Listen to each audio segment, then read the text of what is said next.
दोस्तों, इससे पहले मैं मैथमेटिकल इन्फिनिटी पर वीडियो बना चुका हूँ। आज हम फिजिकल इन्फिनिटीज़ यानी कि फिजिक्स में आने वाली इन्फिनिटीज़ के ऊपर बात करेंगे कि कैसे फिजिकल इन्फिनिटी मैथमेटिकल इन्फिनिटीज़ से अलग होती हैं। सबसे पहले मैं आपको बता दूँ कि फिजिक्स में इन्फिनिटी का होना बिल्कुल भी अच्छा नहीं माना जाता।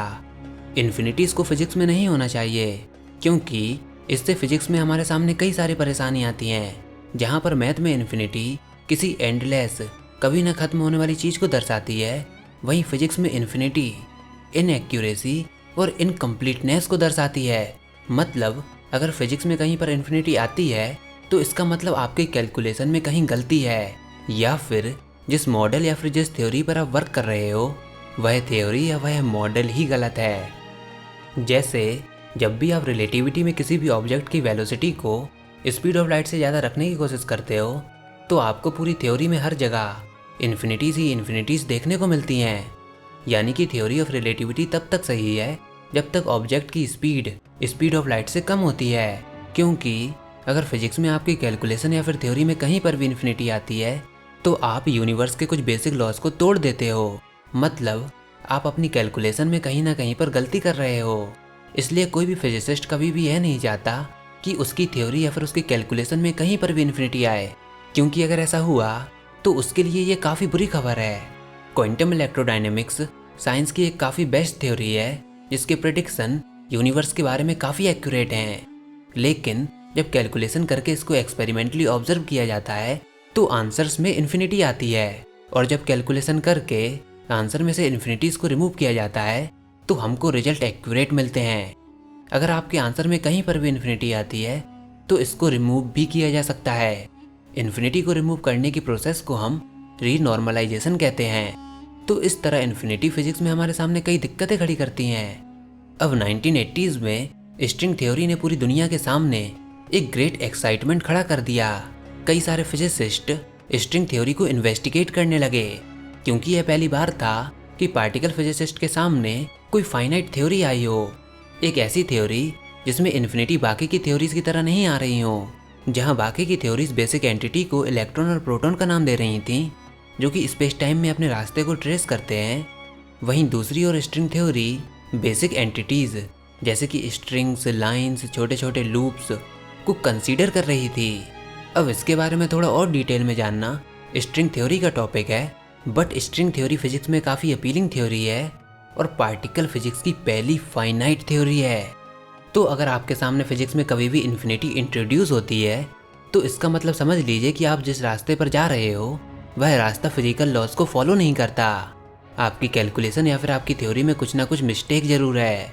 इसलिए फिजिसिस्ट इन्फिनिटी से काफ़ी डरते हैं, और फिजिक्स में इन्फिनिटीज़ का आना आपके लिए बैड ओमेन यानी कि अपशगुन माना जाता है। तो ये तो था फिजिकल इन्फिनिटी के बारे में। चलिए अब हम बात करते हैं कॉस्मोलॉजिकल इन्फिनिटी की।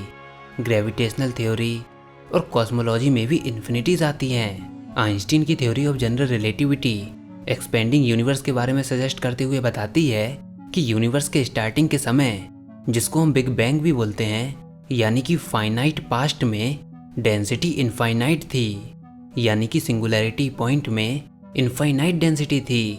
साथ ही साथ आइंस्टीन की थ्योरी यह भी प्रिडिक्ट करती है कि अगर आप ब्लैक होल में गिर जाओ तो आप ब्लैक होल के सेंटर में इनफाइनाइट डेंसिटी को एनकाउंटर करोगे, और यह जो इन्फिनिटी है वह असल में एग्जिस्ट करती है, और इसको हम बोलेंगे एक्चुअल इन्फिनिटीज।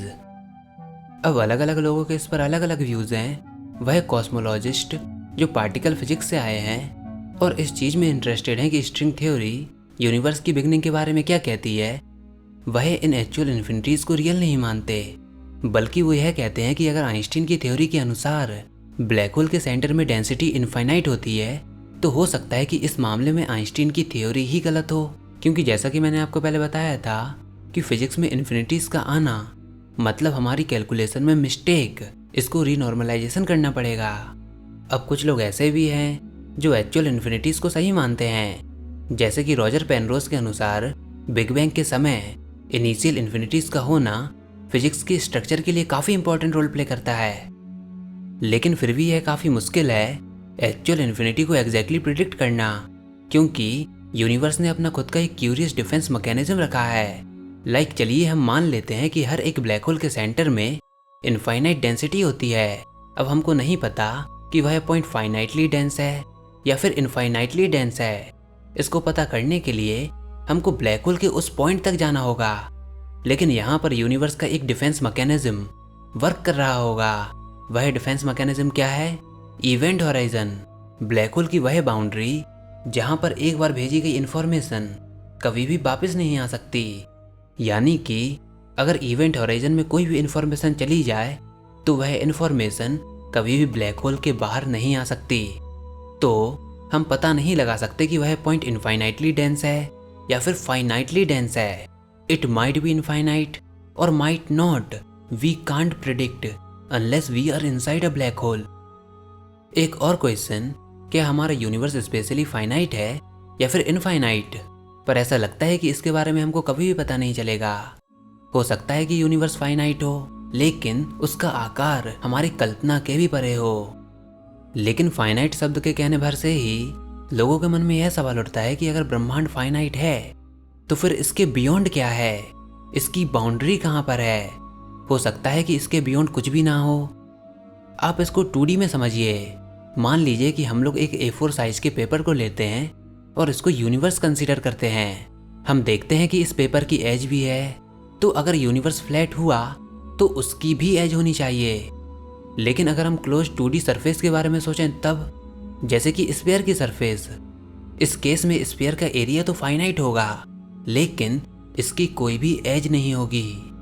तो हो सकता है कि यूनिवर्स स्फीयर की तरह फाइनाइट हो लेकिन इसकी कोई भी बाउंड्री और एज ना हो। एक्सपेंडिंग 2 डायमेंशनल यूनिवर्स को आप ऐसे समझिए कि यहाँ पर 2 केसेस हैं। केस नंबर 1, यूनिवर्स इनफाइनाइट है और आप यूनिवर्स में किसी भी पॉइंट पर चले जाइए, आपको यूनिवर्स हर जगह एक सा ही लगेगा। यूनिवर्स का हर एक पॉइंट आपको सेम लगेगा। हर एक पॉइंट को आप यूनिवर्स का सेंटर मान सकते हो और यूनिवर्स लगातार एक्सपेंड हो रहा होगा। यह कब? जब आप यूनिवर्स को इनफाइनाइट माने। अब केस नंबर 2, अगर हम यूनिवर्स को फाइनाइट स्फेरिकल यूनिवर्स माने तब ऐसी कंडीशन में आप यूनिवर्स को एक बैलून के जैसे समझ सकते हो। उस बैलून के सरफेस पर गैलेक्सीज मार्क की गई होंगी। जैसे जैसे आप उस बैलून को इन्फ्लेट करते हो, फुलाते हो, तो आप देखते हो कि गैलेक्सीज एक दूसरे से दूर जा रही हैं। आप बैलून के सरफेस पर कहीं पर भी हो, आप देखोगे कि गैलेक्सीज एक्सपेंड हो रही हैं जैसे जैसे बैलून एक्सपेंड हो रहा है। हो सकता है कि यूनिवर्स बिल्कुल इसी बैलून की तरह हो जिसका सेंटर ऑफ एक्सपेंशन किसी और ही डायमेंशन में हो। आइंस्टीन ने हम सबको बताया था कि स्पेस की ज्योमेट्री स्पेस में मौजूद मटेरियल की डेंसिटी पर डिपेंड करती है, रबर ट्रैम्पोलिन की तरह, यानी कि एक फैब्रिक की तरह। आप जितना मटेरियल रखोगे उतना ही कर्वेचर जनरेट होगा। तो अगर स्पेस में काफ़ी ज़्यादा मटेरियल मौजूद है तो कर्वेचर में डिप्रेशन भी काफ़ी ज़्यादा होगा और स्पेस पास पास आने लगेगा। तो यानी कि हाई डेंसिटी यूनिवर्स के लिए स्फेरिकल ज्योमेट्री होना जरूरी है और यूनिवर्स की इस ज्योमेट्री में फाइनाइट वॉल्यूम होगा। लेकिन अगर स्पेस में काफ़ी कम मटेरियल है, यानी कि अगर यूनिवर्स की डेंसिटी काफ़ी कम है, तो ऐसे में नेगेटिव कर्व जनरेट होगा जो कि हमेशा स्ट्रेच एक्सपेंड होता रहेगा। लो डेंसिटी यूनिवर्स की ज्योमेट्री तो सिंपल होगी लेकिन उसका वॉल्यूम और साइज इनफाइनाइट होगा जो कि हमेशा एक्सपेंड ही होगा। और यह आइंस्टीन की इक्वेशन की सबसे बड़ी मिस्ट्री है कि इक्वेशन हमको मटेरियल डिस्ट्रीब्यूशन के आधार पर ज्योमेट्री तो बता देती हैं लेकिन उनकी इक्वेशन यूनिवर्स की टोपोलॉजी के बारे में कुछ नहीं बताती। हो सकता है यूनिवर्स की टोपोलॉजी का जवाब थ्योरी ऑफ क्वांटम ग्रेविटी हमको दे दे, तब तक के लिए हम ज़्यादा कुछ नहीं कह सकते। तो फ्रेंड्स, यह सब था फिजिकल और कॉस्मोलॉजिकल इन्फिनिटी के बारे में कि फिजिक्स में इन्फिनिटीज़ का होना बिल्कुल भी अच्छा नहीं माना जाता। इससे हमारी कैलकुलेशन में गड़बड़ी आती है और अगर फिर भी फिजिक्स में कहीं इन्फिनिटी आती भी है तो यह माना जाता है कि हमने कहीं ना कहीं जरूर कैलकुलेशन में गलती की है। और कॉस्मोलॉजिकल इन्फिनिटी एक्चुअल इन्फिनिटी के बारे में बताती है जिसके बारे में हम कभी भी नहीं जान सकते, क्योंकि यहाँ पर कॉस्मोस का एक डिफेंस मैकेनिज्म है और यूनिवर्स स्पेशली फाइनाइट है या फिर इनफाइनाइट, इसके लिए तरह तरह की थ्योरीज हैं। तो फ्रेंड्स, फिलहाल की वीडियो में बस इतना ही। आई होप आपको यह वीडियो ज़रूर पसंद आई होगी। अगर ऐसा है तो कमेंट बॉक्स में लिखकर ज़रूर बताइए कि यह वीडियो आपको कैसी लगी। साथ ही साथ इस वीडियो को लाइक कीजिए, अपने दोस्तों के साथ शेयर कीजिए और अगर आप लोगों ने मेरा चैनल अभी तक सब्सक्राइब नहीं किया तो इसको सब्सक्राइब कर लीजिए ताकि आगे आने वाली कोई वीडियोज़ और अपडेट्स आपसे मिस ना हो पाएँ।